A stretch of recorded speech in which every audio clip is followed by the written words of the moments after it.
All right, in this video, I'm going to give you an example of using the geometric mean leg theorem. The above video had the geometric mean altitude theorem.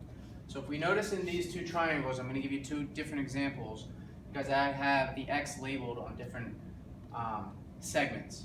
So if you notice in these two triangles, my altitude is not labeled, so I cannot use the geometric mean altitude theorem.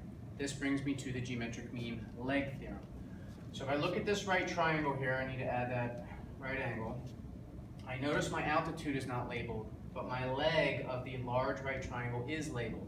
That's going to be the piece that I use twice, right? That x, that leg, is the denominator in one ratio, and it's the numerator in my other ratio.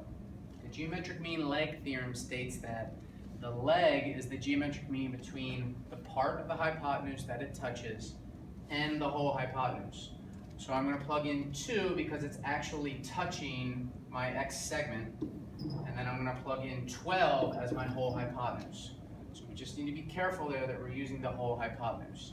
And then from this moment, we would go ahead and cross multiply and solve to get x.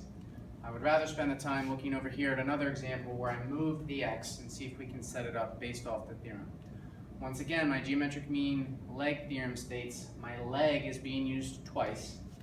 So if I set up my proportion here, 15 is now labeled on my leg. So that's going to be the piece that I use as my denominator in one ratio and my numerator in the other ratio. Once again, geometric mean leg theorem is the geometric mean, the leg, is between the part that it touches on the hypotenuse, 5, and then the whole hypotenuse, which in this case, it's labeled as x. So this proportion would allow me to solve for the value of x.